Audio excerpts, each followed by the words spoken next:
Bonjour à tous et bienvenue sur cette vidéo aujourd'hui avec Elsa que je suis très contente d'accueillir.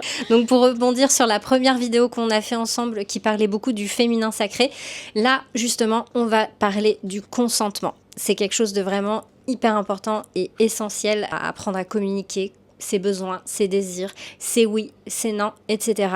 Et vraiment faire le tour un peu de cette question aujourd'hui. Je vais laisser Elsa se présenter de nouveau pour ceux qui n'ont pas vu la première vidéo. Et puis je me présenterai après pour ceux qui ne me connaissent pas encore. Bonjour à tous, bienvenue sur la chaîne d'Aurélie. Et merci Aurélie de m'accueillir à nouveau.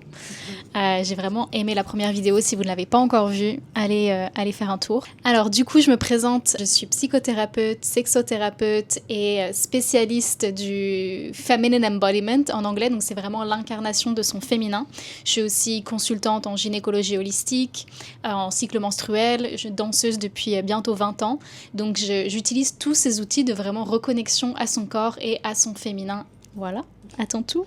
Moi, j'accompagne des personnes depuis à peu près 15 ans dans énormément de domaines différents. J'ai fait la symbolique des maladies, je pratique les soins énergétiques, je fais du coaching aussi, j'ai pratiqué l'Ayurveda pendant des années. Donc en fait, je me sers de tous ces outils pour faire vraiment des coachings énergétiques ou des accompagnements sur mesure pour vraiment vous aider. Si vous avez une problématique particulière, on la prend, on la décortique et puis après, on l'éclate.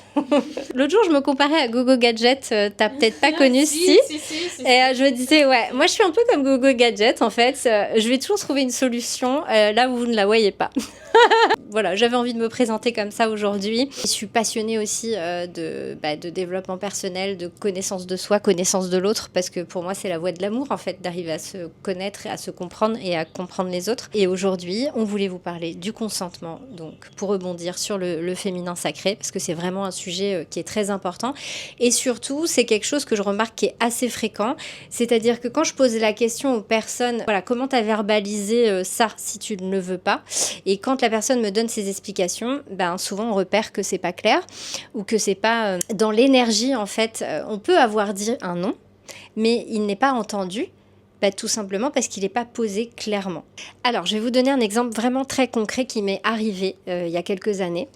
Quand j'avais pas encore terminé, on va dire, de remplir ma coupe, c'est-à-dire que je me sentais encore vide, il y avait des parts de moi qui me sentaient vide et du coup je connectais avec des hommes parfois parce que je me sentais seule, parce que j'avais envie d'avoir des câlins et parce que je me sentais pas résiliente seule, tout simplement. Par exemple, je suis rentrée avec un homme un soir que j'avais rencontré dans un café, enfin café boîte là un peu où il y a de la musique, etc. On avait bien connecté, on avait eu un bon feeling, mais très rapidement, il m'a touchée beaucoup en fait. Dans un sens, il y avait une part de moi qui était contente parce que je voulais du contact, et en même temps, il y avait une autre part de moi qui me disait « Ah, il va un peu trop vite quand même ». Donc j'étais dans cet entre-deux, et donc je lui ai dit « Si tu attends plus, en gros, qu'on couche ensemble, c'est pas ce soir quoi. Je veux bien qu'on ait un contact ensemble, de la tendresse, mais j'irai pas plus loin ». Mais c'était pas assez clair dans mon positionnement. Je l'ai exprimé, mais pas de manière, vraiment quand vous l'incarnez dans votre énergie, il n'y a pas l'espace pour que la personne, elle aille plus loin en fait. Mais c'était un peu fébrile en fait, voilà. Et donc on commence à rentrer, on rentre dans un taxi, et donc là on s'embrasse, et donc il continue à vraiment me toucher très rapidement les parties génitales. Je repousse sa main, je lui dis non plusieurs fois, mais encore pas assez positionné, et surtout ce que je fais c'est que je continue à rentrer avec lui. Donc là aussi il faut comprendre qu'il y a des moments où on doit désamorcer avant en fait, mais qu'on n'est pas capable de le faire. C'est-à-dire que là j'étais encore en période je freeze, pour ceux qui connaissent pas cette expression. Surtout, on est comme ça quand on a été abusé ou non d'ailleurs, parce qu'après on a tout le transgénérationnel féminin.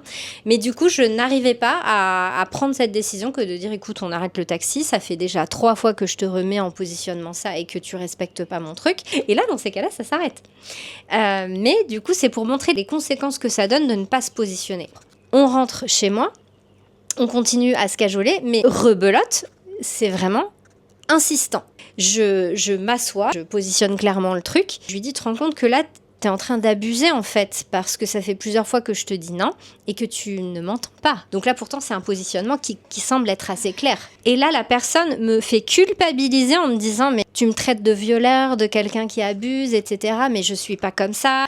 Donc déstabilisation du masculin quelque part. Attention, je fais pas de procès aux hommes. J'explique les mécanismes pour comprendre que chacun en a notre part de responsabilité et que c'est en fonction de comment on est que les choses se passent plus ou moins bien ou que ça va plus ou moins loin. Et là, j'ai réussi à reprendre, à vraiment ne pas tomber dans ça et de lui dire, écoute, si t'es pas capable d'entendre ça et que tu me fais culpabiliser comme si je t'accusais, laisse tomber, on arrête quoi et tu peux repartir quoi. Donc finalement, j'ai quand même réussi à me positionner, mais ça aurait pu mal tourner en fait. C'est parce que aussi, avec l'expérience quand même, à un moment donné, j'ai vu les différentes erreurs que j'ai fait dans ce timing-là et je me suis rectifiée au fur et à mesure, mais ça m'a demandé un effort considérable. Tous ces sujets sont très sensibles. Ce qui est important pour moi, vraiment que je vous partage dans cette vidéo, c'est ne faire culpabiliser personne, mais juste que chacun puisse prendre un minimum ses responsabilités et que vous-même, quand vous vivez des situations injustes où on abuse de vous, vous puissiez vous rendre compte que ça n'est possible aussi que parce qu'on n'arrive pas forcément à bien construire ses boundaries. Dans beaucoup de situations, on a la main, mais ça demande un entraînement et ça demande d'apprendre comment communiquer. Je peux rebondir là-dessus parce que d'un point de vue du coup psychothérapeutique, en fait notre façon de réagir quand quelqu'un nous met la pression et que nous on n'est pas capable de poser une limite, c'est des choses qui se créent dans l'enfance. Quand nos parents ou les personnes qui ont été autour de nous ont dépassé nos limites tout le temps, quand on voulait pas un bisou du vieil oncle à Noël ou qu'on voulait pas aller quelque part ou faire quelque chose, quand on est enfant il y a plein de situations comme ça, c'est-à-dire on va pas laisser les enfants non plus diriger toute leur vie, c'est pas possible, et en même temps il y a une façon d'éduquer des enfants à être conscients de leurs limitations, de ce qu'ils veulent pas, d'encourager ça et en même temps leur dire oui mais tu peux pas faire tout le temps ce que tu veux. Donc voilà, quand on est face à des gens qui ont tout le temps été override, enfin leurs boundaries, leurs limites, on les a dépassées tout le temps, et ben du coup on a affaire à des adultes qui ont des limites poreuses. Vous imaginez que vous êtes un point sur une feuille de papier, vous dessinez un point, autour vous dessinez un cercle, ça c'est des boundaries qui sont non poreuses. Si vous dessinez un cercle en pointillé, c'est des boundaries qui sont poreuses. Il y a plein de personnes qui sont dans le monde avec ces boundaries qui ne sont pas vraiment là, établies, parce qu'elles ont vécu des trucs dans leur enfance, en grandissant, etc. Il y a des premières fois où on est confronté, c'est impossible même de dire non, quand on ne sait pas qu'on peut dire non ou qu'on peut négocier, parfois c'est vraiment pas possible. Mais ce qui est de votre responsabilité, c'est de vous renseigner, d'apprendre à dire non. Et alors du coup, moi je peux faire le parallèle dans mes séances de sexothérapie par exemple. Je peux conseiller quand j'ai deux partenaires qui viennent, donc en général c'est la femme qui vient me consulter, mais parfois son partenaire vient pour la soutenir elle dans son chemin. Ce que j'invite vraiment la partenaire à faire, c'est donc la personne qui donne, on va dire, est en train de donner un massage, de donner du toucher, et la personne qui reçoit, qui est ma patiente à moi, je lui dis redirige ce toucher autant de fois que tu as besoin pour que ce soit exactement ce que tu as envie de recevoir. Et souvent, la femme, elle est là, elle dit « Non, mais c'est bien comme ça, il n'y a pas besoin de rediriger. » Et ok, les mains en l'air pour la personne qui donne. Et maintenant, tu vas lui dire exactement ce que tu veux. Parce qu'en fait, c'est en arrivant à sentir ce que vous désirez que vous arriverez aussi à sentir ce que vous ne désirez pas. Exactement. Et à se mettre dans une situation où vous pratiquez dans un environnement qui est safe, avec un partenaire que vous aimez a priori, avec un thérapeute en qui vous avez confiance et qui vous encourage à rediriger le truc, que dans les moments où vous allez être un petit peu en freeze, que ce stade du système nerveux où il est kéblo, il peut plus rien se passer, il peut faire ce qu'on veut de notre corps parce que du coup on réagit plus quoi. Donc avant d'arriver à ce truc-là, il faut s'entraîner dans des endroits safe, dans des environnements safe pour pouvoir arriver à le rediriger dans les moments où on sera moins safe parce que notre corps, notre mental sait qu'on a la capacité de rediriger. C'est super que tu aies abordé ce sujet de l'intimité parce que je voulais justement en parler sur le fait de ne pas dire oui quand c'est non. Ou de ne pas dire oui quand c'est peut-être ou c'est pas exactement ça. Parce que voilà, ça laisse vraiment des empreintes. Et quand je vous dis ça, je me le dis aussi à moi parce que encore aujourd'hui, quand je suis en contact, il est possible que moi aussi, des fois, j'y arrive pas. mais c'est pas grave, j'en ai conscience et je ne m'en veux pas. J'ai appris en tout cas à pas m'en vouloir parce qu'au début, je m'en voulais beaucoup. Des fois, c'est vraiment pas confortable parce qu'on se rend compte des choses et qu'en même temps, on n'a pas été capable de faire correctement, entre guillemets.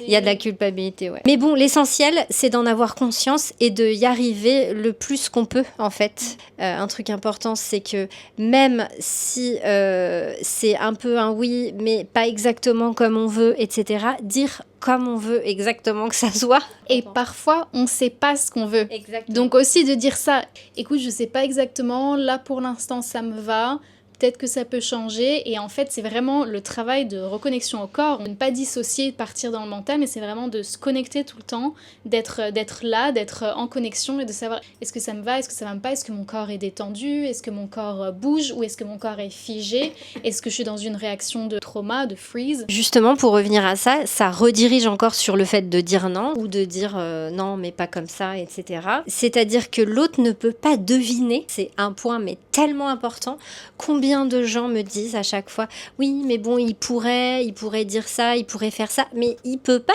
ou elle peut pas forcément, elle n'est pas à votre place, donc laissez tomber avec ça, clarifiez vraiment ce que vous voulez, ce que vous avez besoin, parce que l'autre ne peut pas deviner. Et surtout, il y a un phénomène aussi qui est important, surtout dans la partie intime, c'est la réaction de la personne avec qui vous êtes en intimité, comment elle va réagir quand vous allez exprimer vos besoins. Parce que vous allez pouvoir me dire, Aurélie, elle est gentille, bah moi j'ai exprimé mes besoins après avoir regardé la vidéo le soir même, et ça s'est pas bien passé avec mon partenaire. Eh bien oui, c'est quelque chose qui est à prendre en compte. C'est pas parce que on sait que maintenant on doit s'exprimer ou qu'on peut dire quelque chose que ça se passera forcément bien. C'est-à-dire que ça dépend encore une fois comment vous allez communiquer l'information.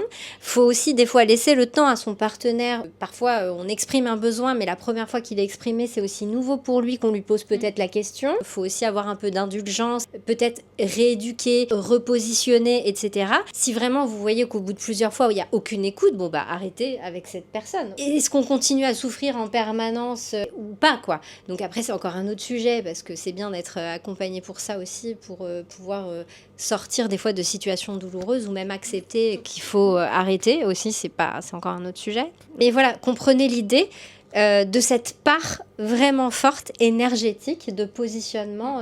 Et on a le droit de faire des erreurs, on a le droit de mal communiquer, après on peut se rectifier aussi. Alors je peux donner un exemple pour ce positionnement énergétique qui m'est arrivé aussi il y a quelques années. J'étais en couple pendant 6 ans, ma relation la plus récente. Et donc à un moment, je me sentais pas du tout ouverte aux autres hommes. Mais alors vraiment plus aucun désir, plus aucune envie d'être ouverte aux autres hommes dans la rue, etc. Et les hommes ont arrêté de m'aborder. C'était vraiment un truc énergétique. J'ai vu que d'un coup, j'intéressais plus. Et c'est pas que j'ai radicalement changé ou quoi que ce soit, mais c'était vraiment quelque chose d'énergétique. Et il y a un soir où j'étais avec un pote et une amie, et on était assis tous les trois sur le canapé, et puis en fait, il donnait toute son attention à elle. Je me suis dit, ok, Elsa, peut-être que juste, il te sent pas ouverte. Essaye de te détendre et essaye d'ouvrir, de visualiser que ton énergie peut s'ouvrir. Alors je sais que ça peut paraître un petit peu perché pour certains. Essayez de visualiser comme ce qui est autour de vous, l'énergie qui est autour de votre corps, qui se dissipe. On parlait des limites, des boundaries poreuses. Donc au lieu de devenir ce truc qui est complètement fermé, que ce soit un petit peu plus en pointillé, que ça laisse aussi entrer l'énergie de l'autre, quoi. Et donc du coup, j'ai vraiment visualisé ça. Et là, immédiatement, I kid you not, je rigole pas, immédiatement, il s'est tourné vers moi, il fait...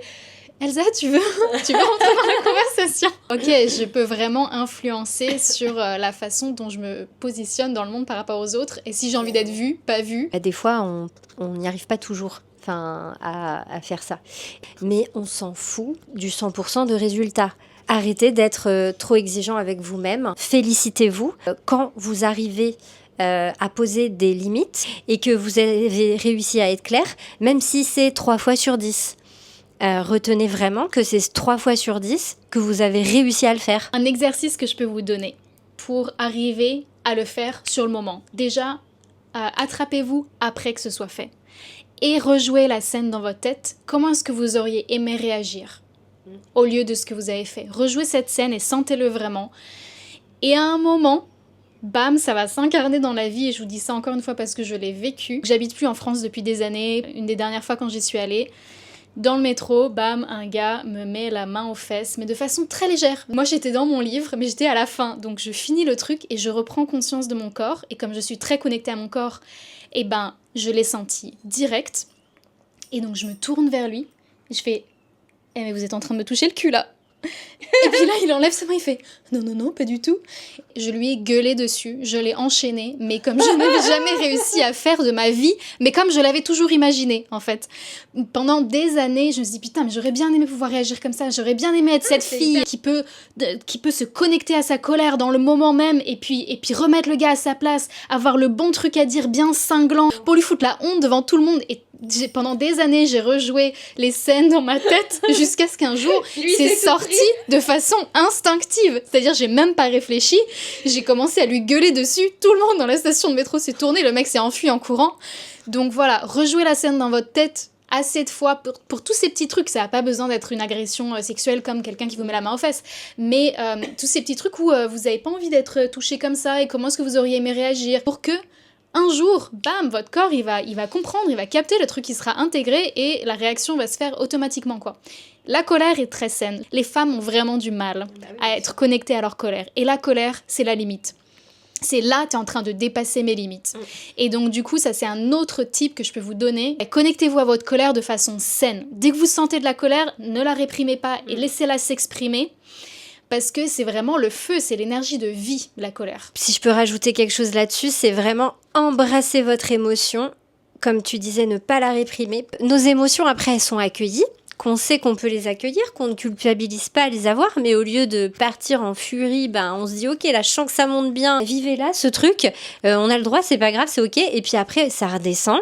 Et du coup, après, on peut aller exprimer son truc sans beaucoup moins d'agressivité. Là, en l'occurrence, par contre, super intéressant l'exemple que tu as dit, à force de refaire dans sa tête, c'est en vous entraînant que, à un moment donné, ça va tomber vraiment parfaitement bien et que au prochain conflit ou positionnement avec votre parent, avec votre enfant, avec peu importe avec qui, ça va tomber avec justesse parce que vous vous serez entraîné. Moi, je donne souvent aussi un tips important aux gens que j'accompagne, c'est écrivez ce que vous avez envie de dire. Parce que quand on a le temps, si c'est un truc qui vous a travaillé un peu sur un moment, etc., posez-vous et puis faites le taf, quoi, de ce que vous sentez, ce que vous avez envie, ce que vous n'avez pas envie. Quand vous vous retrouverez en face de la personne, ça sera un peu plus structuré, ça sera beaucoup plus clair pour l'autre. Je peux dire que les émotions sont des indicateurs, en fait. Une émotion, c'est naturel.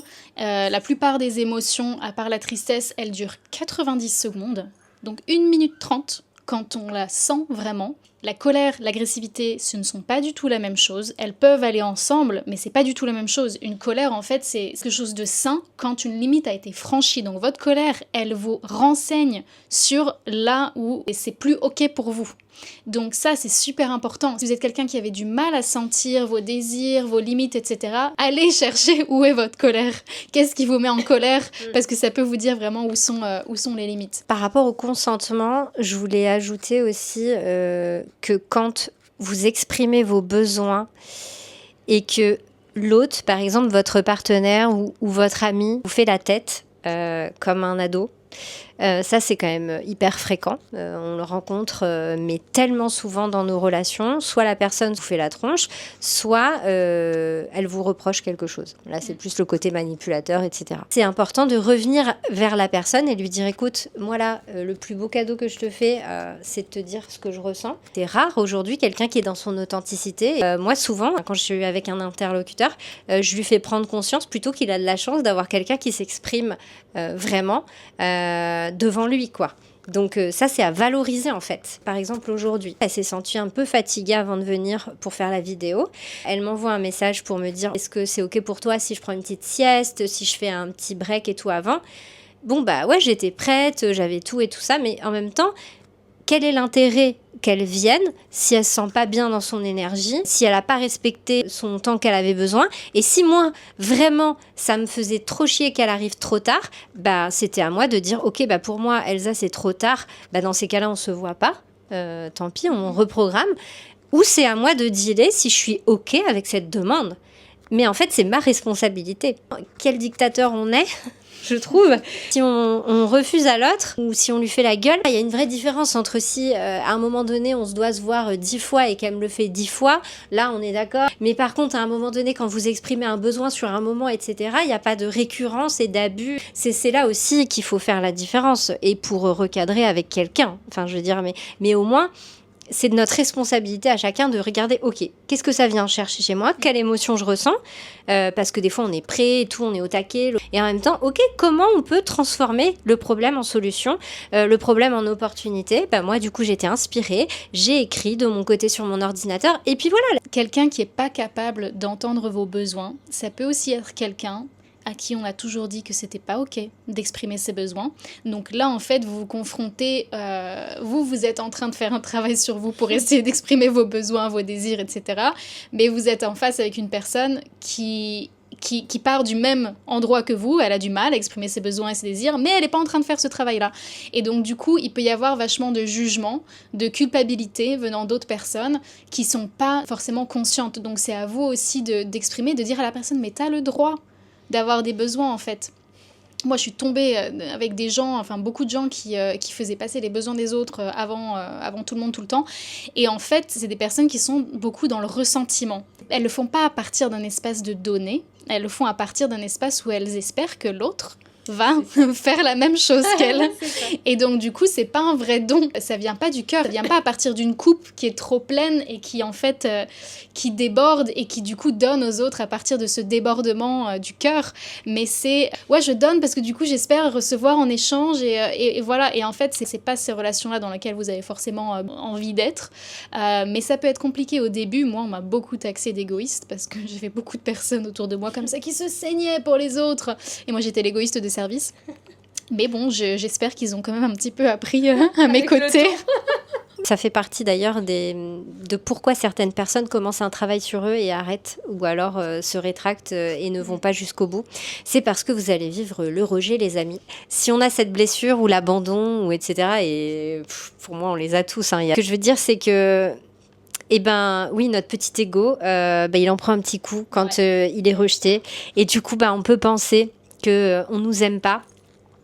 Et qu'est-ce que ça fait quand on pense qu'on nous aime pas ? Je veux dire que une relation qui est basée sur la confiance mutuelle que vous pouvez exprimer vos besoins l'un avec l'autre, et je dis ça avec quelqu'un de votre famille, avec un partenaire, avec un ami, c'est une relation qui est hyper solide en fait. Si vous êtes assez confortable dans votre ego l'un comme l'autre pour pouvoir prendre ce que l'autre vous envoie, moi dans notre relation, je suis hyper safe que effectivement si un jour Aurélie elle se sent pas bien, elle me dira, et du coup moi je peux me permettre aussi de lui dire écoute là je n'ai pas l'énergie pour faire cette vidéo, j'ai besoin de dormir, et de savoir que ce sera bien reçu quoi, et que, ou en tout cas que si c'est mal reçu elle prendra sa responsabilité, parce que c'est ça le truc, c'est pas que ce soit bien reçu tout le temps, mais c'est qu'on prenne chacune notre responsabilité.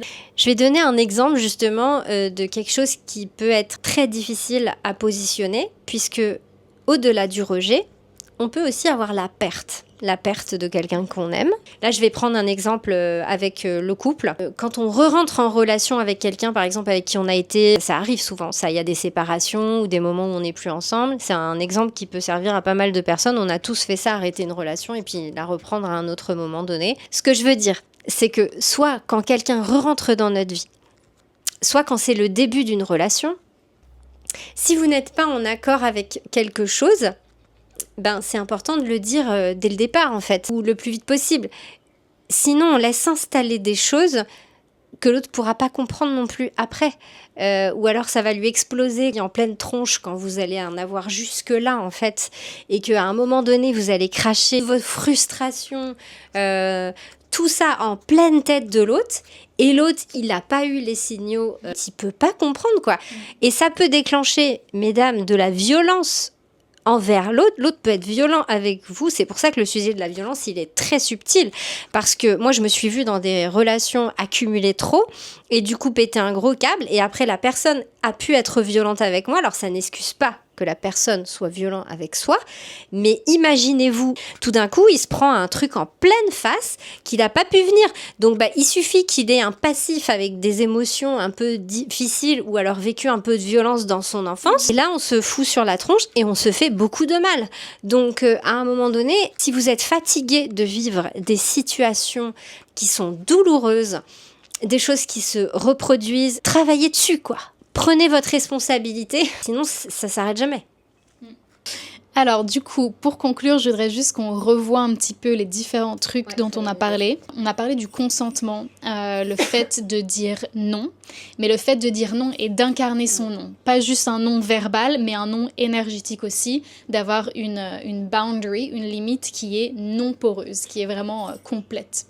On a parlé aussi des difficultés de ça, qui peuvent être des réactions à des traumas dans l'enfance ou au fait que jamais vos limites n'ont été entendues dans l'enfance, la réaction des autres, du fait qu'ils pouvaient prendre ça mal, nous traiter d'égoïstes, etc.